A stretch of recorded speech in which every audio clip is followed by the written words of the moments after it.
So I will stop talking and hand over to Paul. Great, okay.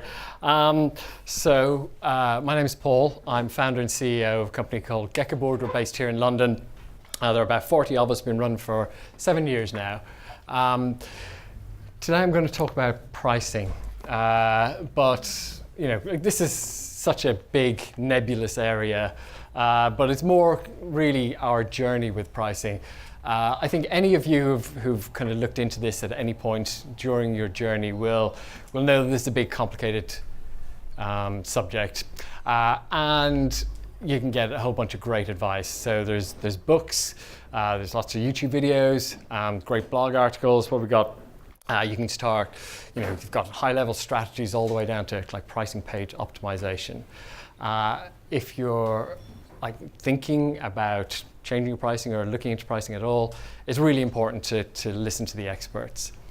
I'm not an expert. What I will say is that we've been around for long enough to go through 5, count them, pricing iterations so far, and we've learned some things along the way. But if you're looking for practical advice that you can probably apply to your own startup, you're going to be disappointed. However, if you're interested in indulging in a little bit of Schadenfreude as I talk you through our pricing history shit show, then hopefully that should kind of recalibrate your expectations. I've got some notes here just because there's a few things I want to remember as I speak. Oh, and the other thing, if you are actually interested in practical advice around pricing, I think one of the resources that I've really benefited from is the Price Intelligently blog. I'm sure you've all heard of it.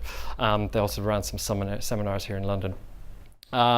Okay, so let's start at the beginning. I am unashamedly a product-focused founder. I have been from day one. I felt like this product needed to exist, and I felt that I was just the man to do it. Now, I'd had 12 previous attempts at running or starting a startup prior to this. All of them had 2 things in common. One was that they all used data to help people make decisions, better decisions in my view. 2, none of them had any traction. So it was with this mindset that when the idea hit me, I thought, of course, I'm the perfect person to take this forward. I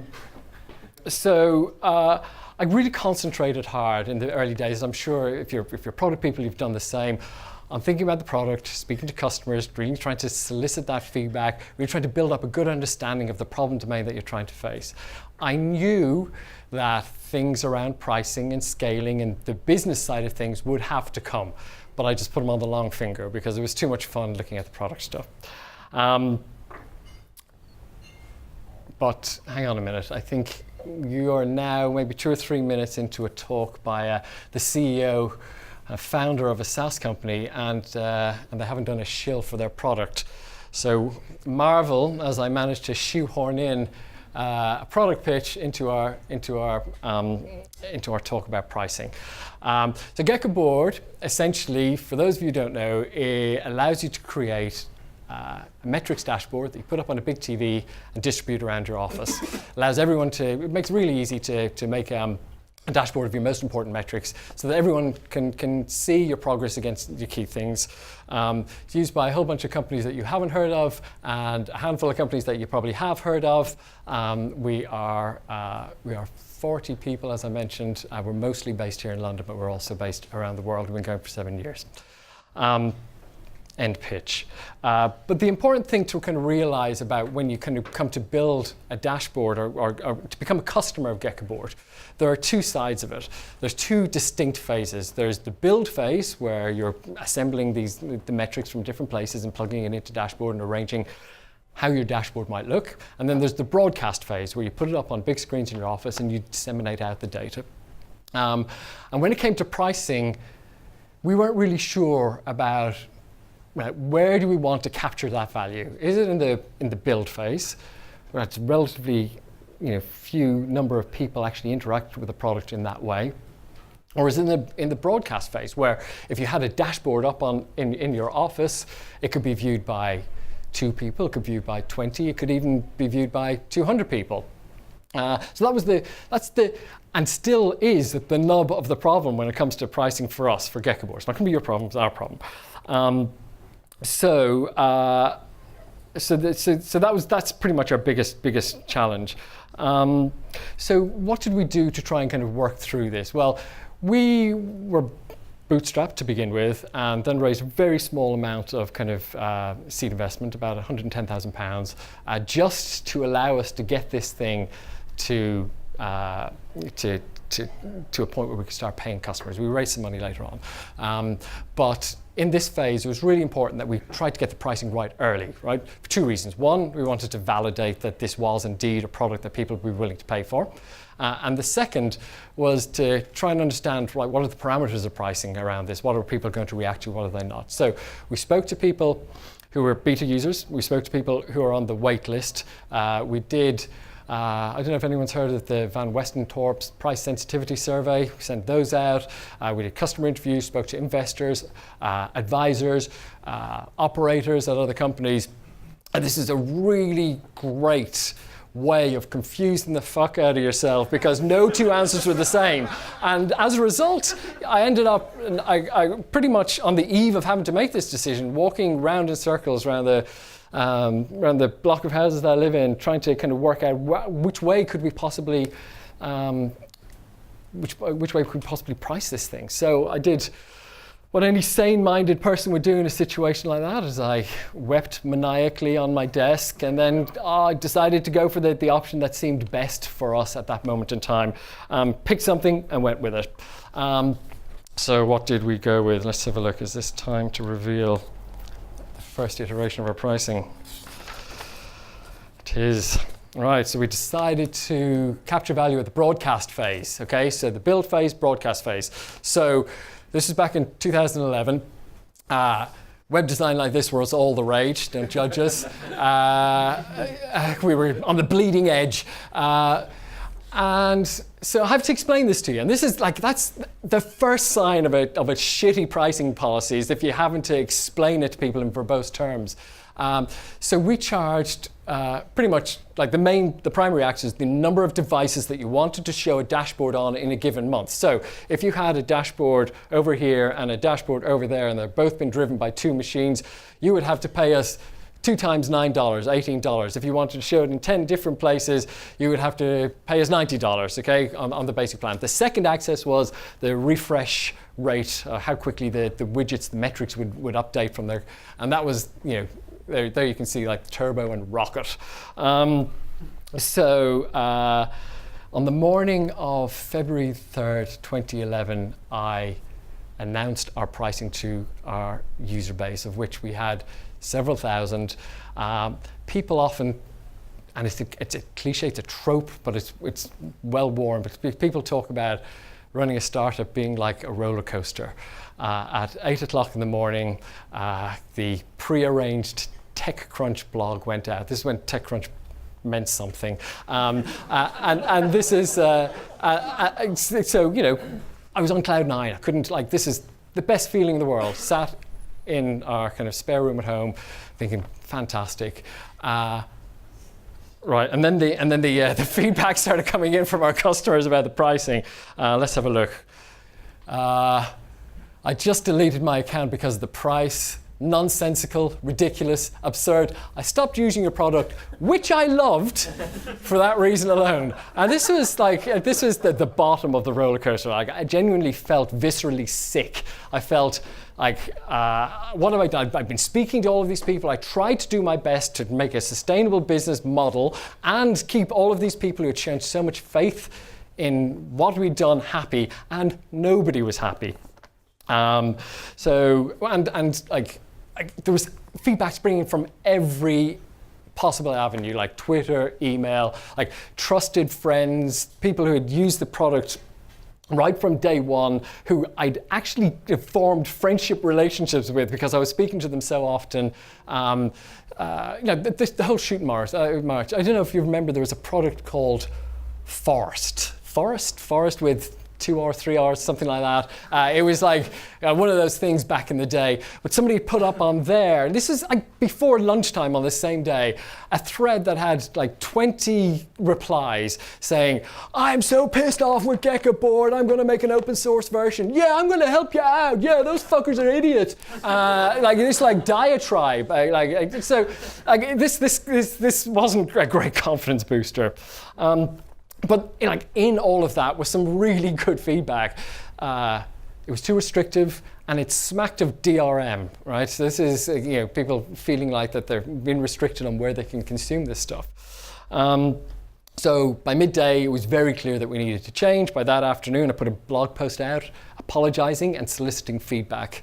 And what followed then was a month of really trying to kind of get more feedback, a lot more feedback, and channel it, given the lessons that we'd learned already. So some stats on that. From this broken price plan, we had 318 customers with an average selling price of little over $9 a pop. So we pissed off a large number of people, and we'd made a pittance doing it. So the new pricing came after another month. So there was different factors to consider this time. DRM was out. Couldn't have anything that even kind of whiffed of that. But the central problem remained, right? It's the same problem. The problem hadn't changed at all, but we knew that this particular solution didn't work. So we came up with another one. We had to act fast, and by this stage, I was acutely aware of all of that negative feedback. It has, like I say, a very visceral response. So what did we do? Okay, we came up with our next one 1 month later. So what were we thinking here? I think probably if we'd asked the question, how can we make barely any money and confuse the hell out of anyone who might want to be a customer, then this is clearly the answer. Right now, forget about devices. Now we have this notion of simultaneous connections. All right, yeah. So simultaneous connection is how many people connect to that account to display a dashboard at any given point in time. A lot more lenient than the per device restriction. However, actually, people didn't understand what it meant. So if I wanted to display it on one dashboard over here and another dashboard over there, and I had the $9 a month plan, because I had 10 simultaneous connections, that means I could have those 2 and another 8. So what about if I wanted on another 6 dashboards? It brings me to 8, put it on an iPad over here, and I'd still have another one, okay? So most people were fine on the $9 plan. Most people were fine. And if they weren't, just double it up, $19, and you get twice the number of simultaneous connections. And actually, that was fine for the vast majority of use cases. So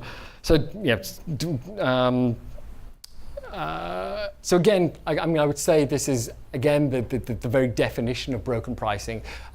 It is not good economically for the business, but also it's incredibly hard for customers to understand.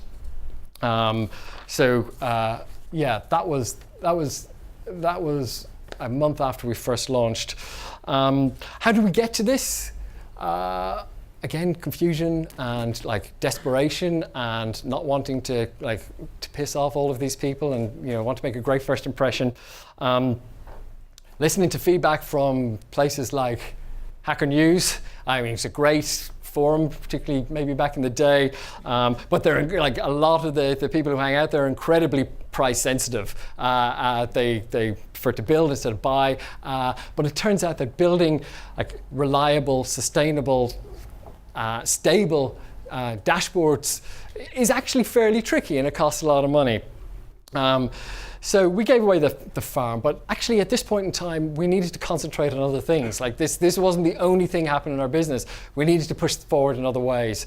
So this didn't have the same kind of volatile reaction from our customers. So we pretty much left it as is. We ran a few experiments, but left it as is for maybe 2 years, in fact.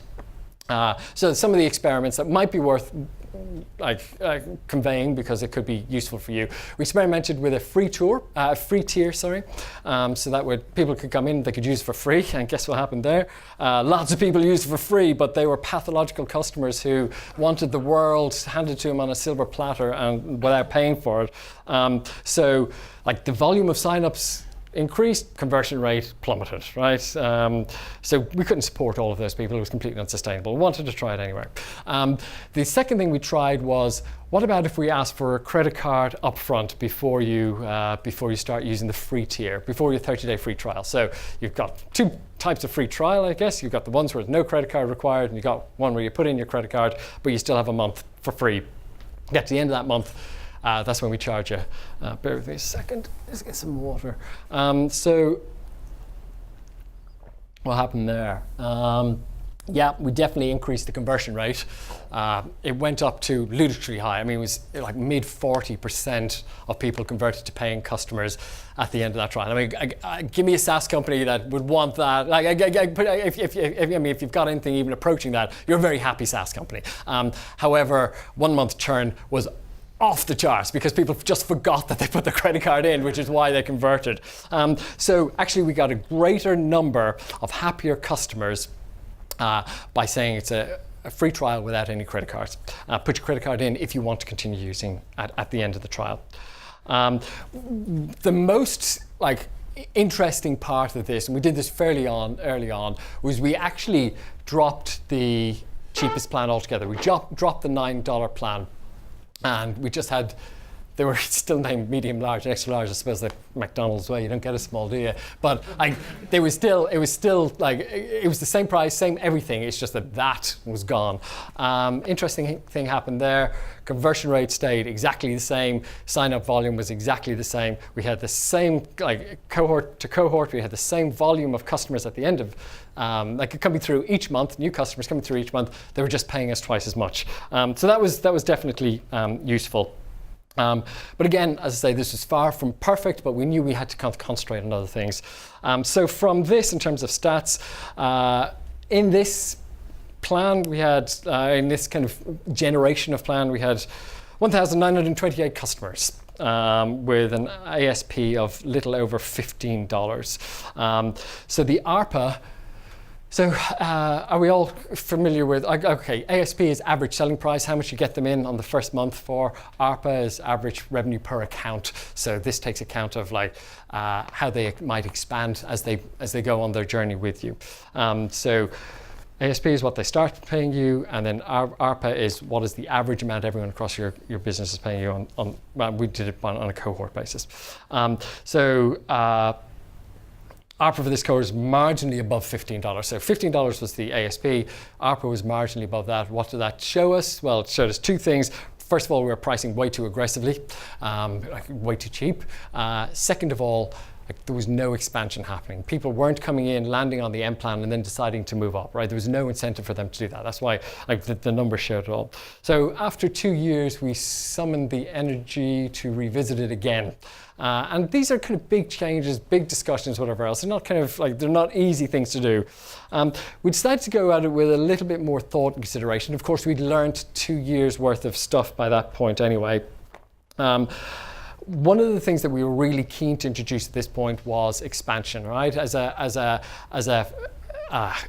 way of kind of combating MRR churn, right? Get the nirvana is negative churn, right? Where take a cohort, all of your paying customers at the beginning of the month, forget about any new business. You're going to lose some of them, but that cohort is going to be paying you more by the end of the month. That's nirvana for a SaaS company. That's where we all want to be. The only way to do that is to get the people who are paying more. If you're going to lose customers throughout the month, it's the only way to do that is to get people who are paying at the start of the month to pay you more by the end of the month. So that's account expansion. So that's like upsells, cross sells, all of that kind of stuff. So this is how we approached our third iteration.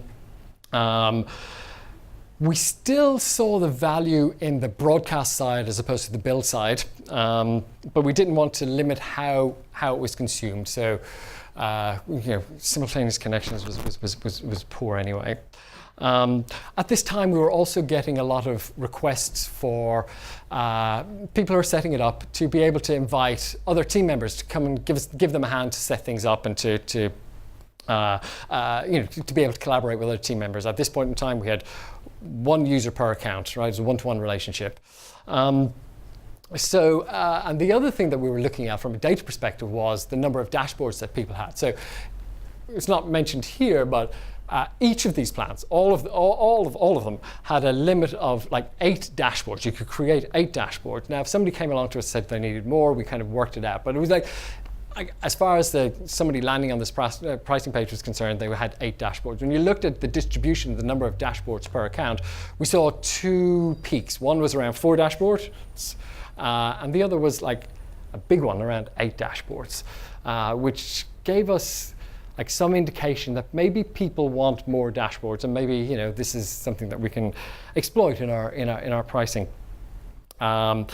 So April 2013. This is where we go. Okay, so this one here, the personal, one user, one dashboard. So the thing that we did here was we added users as a vector. Okay, so the other thing that kind of like is probably worth mentioning at this point actually is that at this same time we brought out an iPhone app as a companion to the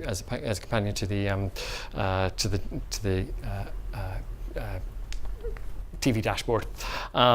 And so, so this one here, really just for credit card collection. What we'd hoped people would see the value there. They have to put in their credit card if they want to keep using it after 30 days. They'd see the value and then they'd come back and like say, okay, I need more users. And the other thing that we did here was we added unlimited dashboards. We said, okay, if dashboards is what you want, go ahead and create a load. We unlocked that from the startup plan up onwards. Just to, like, as much as anything, to see what are the different use cases and how are different people using it. We had these multi-user accounts. That was quite challenging from a technical perspective, but something that we thought would be a good driver and a useful thing for our customers as well. People could invite them to invite their colleagues to come and help them set it up, or on our iPhone app, you needed a login, right? And you couldn't share that login. So if you wanted multiple people using the iPhone app, then you had to have more users. TV's primary, it's still the primary use case, and it still is today. So this was a fairly big change, and it was the first time that customers actually responded well. We felt some positivity out of this. The average selling price for this cohort, and in the cohort were 2,739 customers, went up from $15 to $61. And we saw some movement on expansion, right? There was something there. It wasn't great, but there was something there. And both impacted on our net MRR growth rate. And one of our investors, let's have a look. No. Yeah. I updated our investors. One of our investors, Christoph Janssen, now 0.9, tweeted this out. But this was the shape. This is where the pricing change happened. And as you can see, it had a major impact on our business. And we're not talking about a zero base here either. There was reasonable numbers to begin with.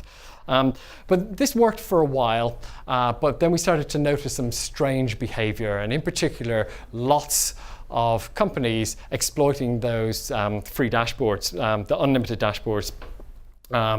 So we dug into the numbers, and we saw that there was a load of digital agencies using Geckoboard as a reporting tool for their clients. So in other words, their clients would be asking them to run campaigns, and then they would set up Geckoboard and use that. So oftentimes just give them an iPad and say, these are the numbers, and this is how it's reactive.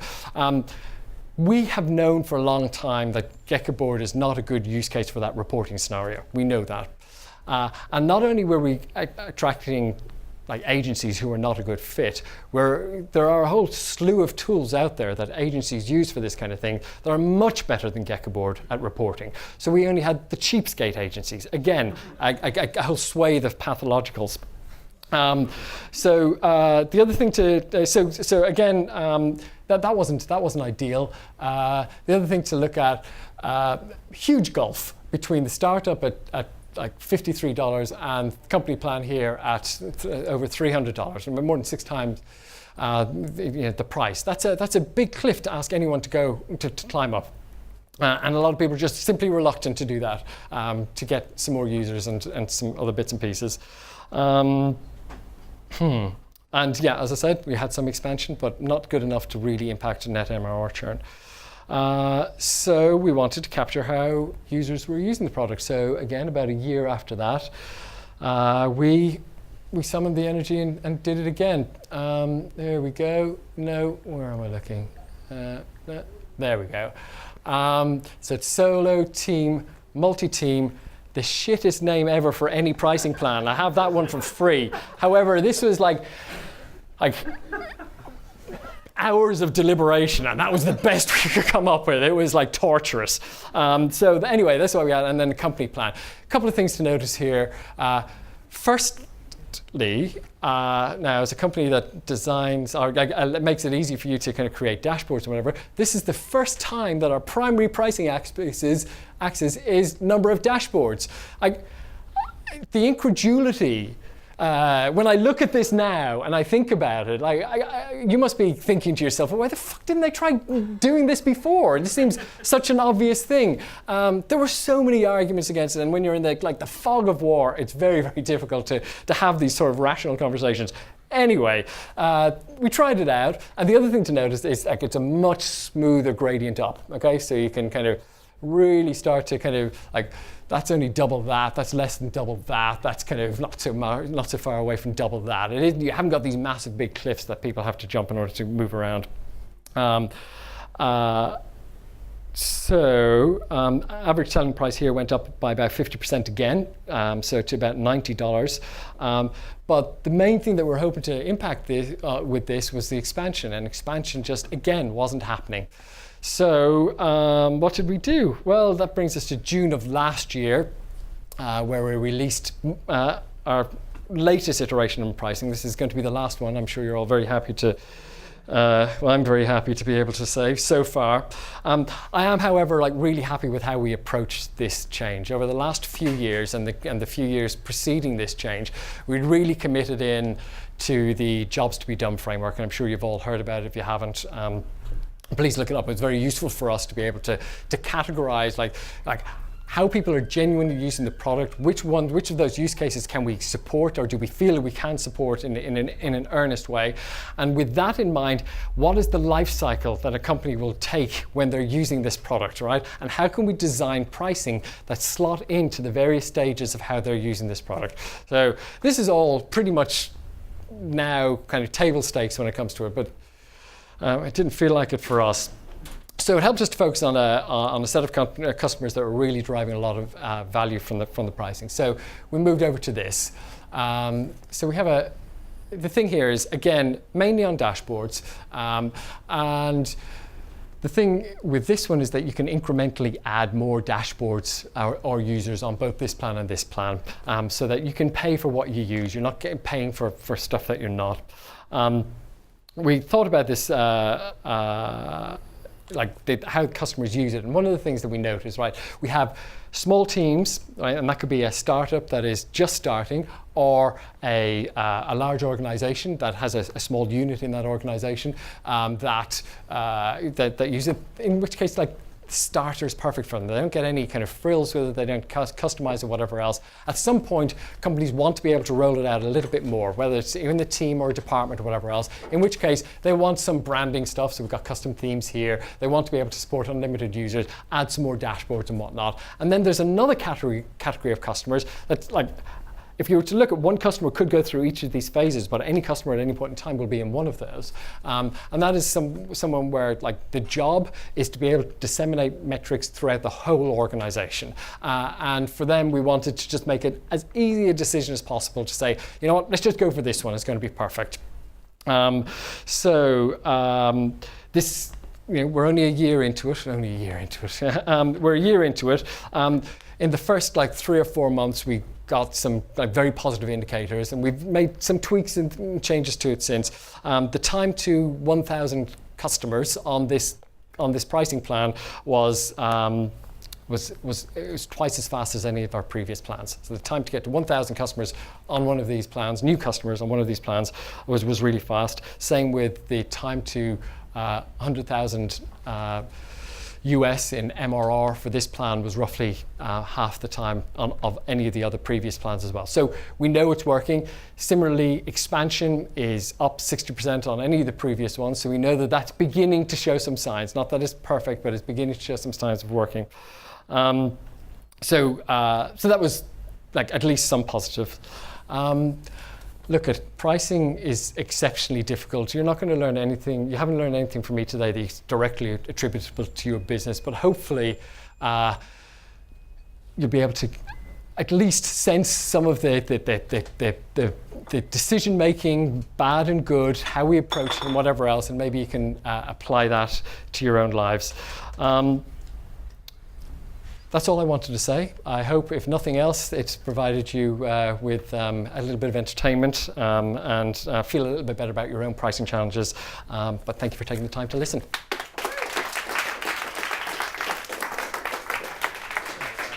Okay.